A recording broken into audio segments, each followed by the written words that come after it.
Where will Russell Wilson end up next season? It's a big question considering that the Denver Broncos signed him to a 5-year, $242 million extension after being acquired to the team in a trade with the Seattle Seahawks, my team.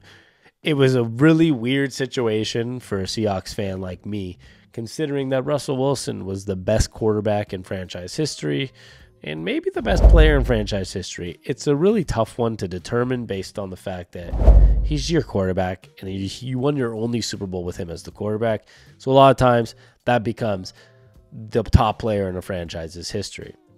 Nonetheless, he left Seattle. We were left with Geno Smith and Drew Lock. Actually, a lot of people believe Drew Lock was going to be the quarterback, and it ended up being Geno Smith.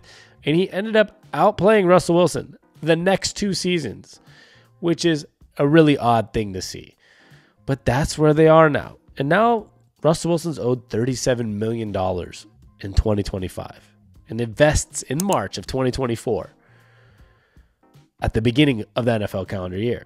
So they're trying to explore ways to not have him be the quarterback of the team.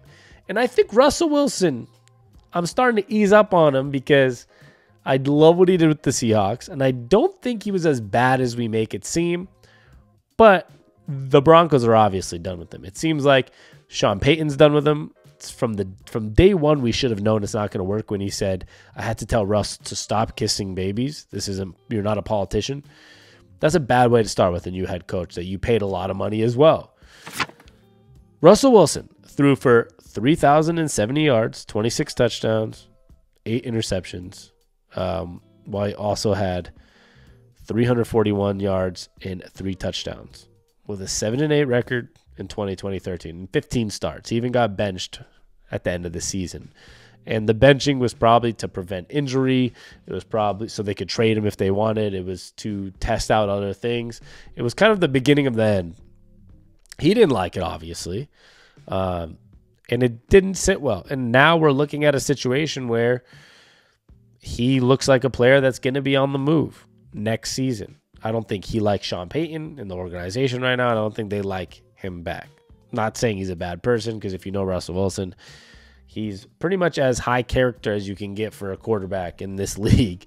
No, you're not going to get any off-field problems. You're not going to catch him partying. He's just going to work and be there. But when I read you those stats, you can tell that it's not as bad as you would think, right? For a guy that it seems like everyone says has lost his complete touch and he's not going to be on the team next year and the team wants to get rid of him. I just think at the end of the day, it's just not a fit. That's all.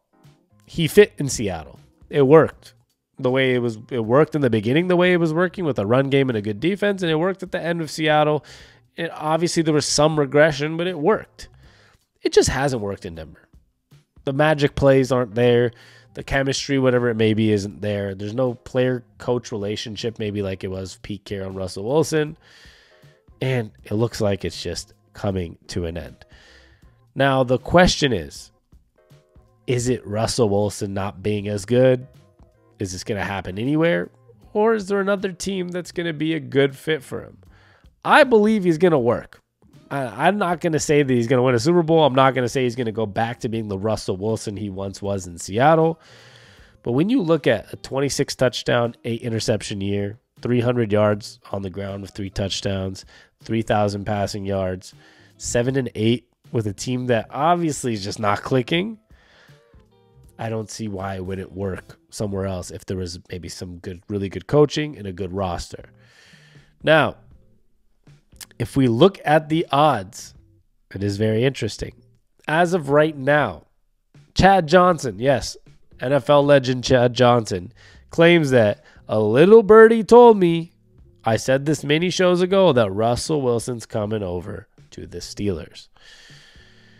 The Steelers obviously have not been happy with Mason Rudolph, Kenny Pickett, whatever, their situation of quarterbacks are. They have a decent roster. They have one of the best coaches in the NFL, in Mike Tomlin.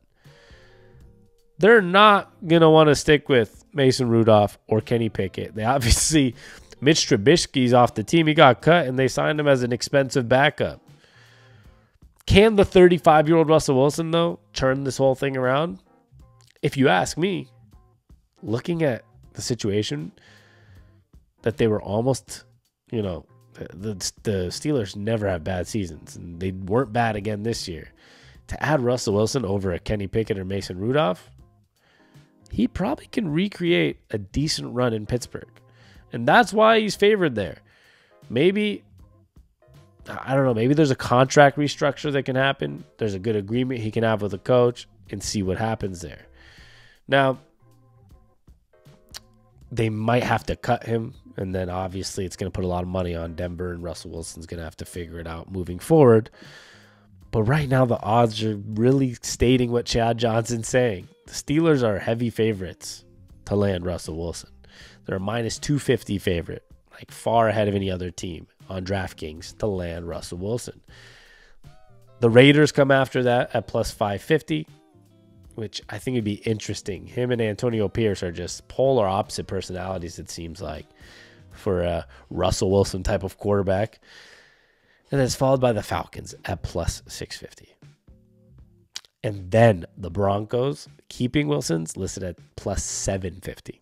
So right now, just going off basic lists, you have a heavy favorite of Steelers, then Raiders, Falcons, Broncos, back to back to back.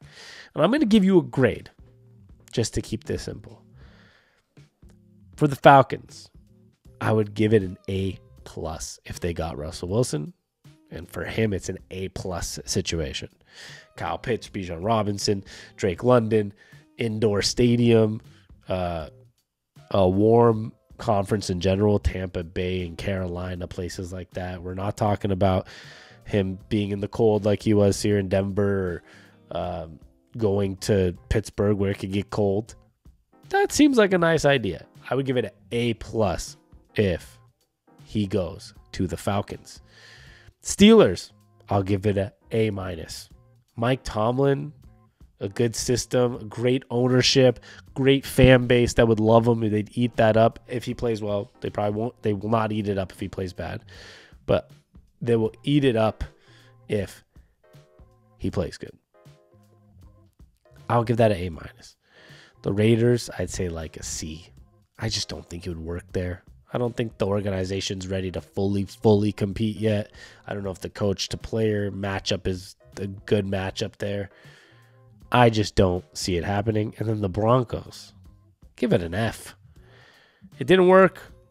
Didn't work with Sean Payton. Didn't work with Nate Hackett. The fan base seems over him. He seems over the fans and the city and the whatever. He put his house for sale. That's not going to happen. I say give it to the Steelers and the Raiders and the Falcons. Obviously, is a way higher chance as the Broncos, but give me the Falcons or the Steelers. And for me, it's the Falcons that would be number one. Russell Wilson, with those players, with that situation, I think has a chance to be something decently special in a division that's very winnable, I would say. So I want to see it happen. Bring Russell to Atlanta. Let him try it. I don't think he's completely done. I know he's 35, but he takes care of his body probably better than most do. He doesn't drink. He doesn't do crazy things. The dude's just a family man that works out, does business, and wants to play football. Steelers make sense too, but I'm sticking with the Falcons as my favorite guess with the A+, and I'll give, like I said, the Steelers an A-. But I want to know, where do you think Russell Wilson's going to end up? And number two, is he, be honest, is he still as good as he once was, or is he going to get anywhere near it? Because I think that's the big issue that a lot of people are worried about, including the Denver Broncos. What if he just doesn't have it anymore?